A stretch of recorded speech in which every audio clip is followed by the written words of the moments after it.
Makeup ಆಯ್ತಾ ಕಲ್ಪನಾ? ಆಯಿತು ಕೇಶವ. ನೀ ನನ್ನ ಬೆಸ್ಟ್ ಫ್ರೆಂಡ್ ಅಲ್ವೇನೋ? ಹೌದು, ಅಲ್ಲ ಅಂತ ಯಾರು ಹೇಳಿದ್ದು? ನನ್ನ ಆಸೆ ಏನು ಅಂತ ನಿಂಗೆ ಗೊತ್ತಿರಬೇಕಲ್ವಾ? ನೀನು ಸಿನಿಮಾ ಹೀರೋಯಿನ್ ಆಗಬೇಕು. ಸಿನಿಮಾ ತೆರೆ ಮೇಲೆ ನಿನ್ನ ಮುಖ ಬರಬೇಕು. ಮುಖ ಮಾತ್ರ ಅಲ್ಲ, ಮೈ ಕೂಡ ಬರಬೇಕು. ಹೌದು, ನೀನೊಂದು ಒಳ್ಳೆ ಟಾಪಲ್ಲಿರೋ ಸಿನಿಮಾ ಹೀರೋಯಿನ್ ಆಗಬೇಕು. ದೊಡ್ಡ ಹೀರೋಯಿನ್ ಆಗಬೇಕು. ಈ ಕಲ್ಪನಾ ಅವ್ರ ಥರನೇ ಮಿಂಚಬೇಕು ನಾನು. ಹೌದಲ್ವಾ? ಅದು ಸರಿ, ನಾನು ಹೇಳಿದ ಡೈಲಾಗ್ ನೆನಪಿದ್ಯಾ? ಹ್ಞೂ. ಏನು ಅಂದರೆ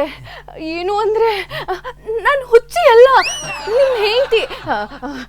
ಒಂದೇ ಒಂದು ಅವಕಾಶ ಕೊಡ್ತೀರಾ ನಿಮ್ಮ ಜೊತೆ ಬದುಕಕ್ಕೆ? ಏ ಕಲ್ಪನಾ, ಸ್ಟಾಪ್. ನೀನು ಈ ಥರ ಹೇಳಿದ್ರೆ ನನಗೆ ಹುಚ್ಚಿಡಿಯತ್ತೆ. ನೀನು ಈ ಥರ ಆ್ಯಕ್ಟ್ ಮಾಡೋದು ನೋಡಿದರೆ ಡೈರೆಕ್ಟರ್ಗೆ ಏನು ಅನ್ಸುತ್ತೆ ಗೊತ್ತಾ? ನನ್ನನ್ನೇ ಹೀರೋಯಿನ್ ಆಗಿ ಹಾಕೋಬೇಕು ಅಂತ ಅನ್ಸುತ್ತಾ? ಇಲ್ಲ, ಸಿನಿಮಾ ಮಾಡೋದು ಬಿಟ್ಟು ಕೈಲಿ ಕಮಂಡಲ್ಲಿ ಹಿಡಿದು ಕಾಶಿ ಯಾತ್ರೆಗೆ ಹೋಗ್ತಾನೆ. ನೋಡು ಕೇಶವ, ಹಿಂಗೆಲ್ಲ ರೇಗಿಸ್ಬೇಡ ನನ್ನನ್ನು. ಮತ್ತಿನ್ನೇನೆ, ಒಂದು ಡೈಲಾಗ್ ಹೇಳಬೇಕಾದ್ರೆ ವೇರಿಯೇಷನ್, ಇಂಟೋಷನ್ ಎಲ್ಲ ಇರಬೇಕು.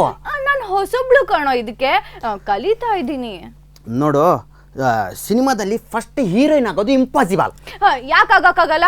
ಇವಾಗ ನೋಡು, ಅಣ್ಣ ಅವರು ಮೊದಲೇ ಸಿನಿಮಾದಲ್ಲಿ ಹೀರೋ ಆಗಿದ್ದಾರೆ. ಅಷ್ಟೇ ಯಾಕೆ, ಕಲ್ಪನಾ ಅವರು ಕೂಡ ಸಾಕು ಮಗಳು ಪಾತ್ರದಲ್ಲಿ ಸಿನಿಮಾದಲ್ಲಿ ಮಾಡಿದ್ದಾರೆ. ಆದ್ರೆ ಅವ್ರ ಹಿಂದೆ ಅಪಾರವಾದ ಸಾಧನೆ ಇತ್ತು. ಏನಂತ ಸಾಧನೆ? ನನಗೂ ಹೇಳ್ಕೊಡು, ಅದನ್ನೇ ಕೇಳ್ತಾ ಇದ್ದೀನಿ ಅವಾಗಿಂದ. ಇವಾಗ ನಿಂಗೆ ಟಿಪ್ಸ್ ಬೇಕು ತಾನೆ? ನೋಡು, ಬೆಳಿಗ್ಗೆ 5 ಗಂಟೆಗೆ ಎದ್ದು 1 ಕಿಲೋಮೀಟರ್ ಓಡಬೇಕು. ನಾನೇನು ರನ್ನಿಂಗ್ ರೇಸಿಗೆ ಹೋಗ್ತಿದ್ದೀನಿ? ಹಂಗಲ್ಲ ಕಣೆ, ಕಡಿಮೆ ಕ್ಯಾಲರೀಸ್ ಇರೋ ಫುಡ್ ತಿನ್ನಬೇಕು. ಆಯಿಲ್ ಐಟಮ್ ಟಚ್ ಮಾಡಬಾರ್ದು. ಪಿಜ್ಜಾ ಬರ್ಗರ್ ತಿನ್ನಲೇಬಾರ್ದು. ಲೇ ಕೇಶವ, ನಾನು ಏನು ಕೇಳ್ತಾ ಇದ್ದೀನಿ, ನೀನೇನು ಹೇಳ್ತಿದ್ಯಾ? ನೀನು ಡಯಟ್ಸ್ ಎಲ್ಲ ಹೇಳ್ತಿದ್ಯಲ್ಲ ನನಗೆ. ನೋಡೆ, ಇದೆಲ್ಲ ರೂಢಿಸ್ಕೊಂಡ್ರೆ ಒಳ್ಳೆ ಶೇಪ್ ಬರುತ್ತೆ. ಶೇಪ್ ಮುಖ್ಯನಾ? ಹ್ಞೂ, ಹೀರೋಯಿನ್ ಆಗ್ಬೇಕಂದ್ರೆ ಒಳ್ಳೆ ಶೇಪ್ ಇರಬೇಕು. ಈ ರಂಬೆ, ಊರ್ವಶಿ, ಮೇನಕೆ ಥರ ಸೊಂಟ 24 ಇಂಚೇ ಇರಬೇಕು. ಅರೆ, ನಾನು ಜಾಸ್ತಿನೇ ಇದೆಯಲ್ಲೋ. ಇದು ಗೊತ್ತಿರೋ ವಿಷಯನೇ. ನೋಡು, ಸೊಂಟ ಕಡಿಮೆ ಮಾಡ್ಕೊ, ಕಂಠ ಜಾಸ್ತಿ ಮಾಡ್ಕೊ.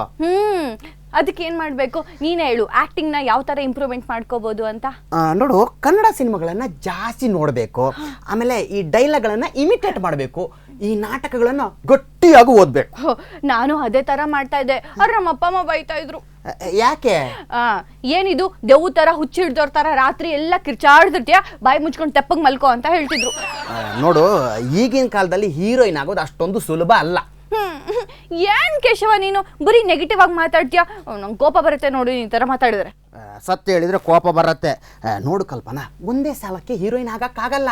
ಚಿಕ್ಕ ಚಿಕ್ಕ ಪಾತ್ರಗಳ ಮುಖಾಂತರ ಎಂಟ್ರಿ ಕೊಡಬೇಕು. ಸರಿ, ಬಿಟ್ಟಾಕು. ಈ ಸಿನಿಮಾದಲ್ಲಿ ನಾನು ಹೀರೋಯಿನ್ ಆಗ್ಬೋದಾ? ನಾನು ರಾಣಿ ಪಾತ್ರ ಮಾಡ್ಬೋದಾ? ರಾಣಿ ಪಾತ್ರ ಬೇಡ, ರಾಣಿಯ ಸಖಿ ಪಾತ್ರ ಮಾಡು. ಆಮೇಲೆ ಈ ಪಾತ್ರ ತೊಳೆಯೋ ಕ್ಯಾರೆಕ್ಟರ್ ಮಾಡು. ಕಸ ಮುಸ್ರೆ ಮಾಡೋದ್ರಿಂದ ಅಭ್ಯಾಸ ಆಗುತ್ತಾ? ಅಭ್ಯಾಸ ಆಗತ್ತೆ, ಆದ್ರೆ ಕೊನೆಗೊಂದು ನೀನು ಹುಚ್ಚು ಬಿಡಬೇಕು. ಯಾವ ಹುಚ್ಚು? ಹೀರೋಯಿನ್ ಆಗೋ ಹುಚ್ಚು.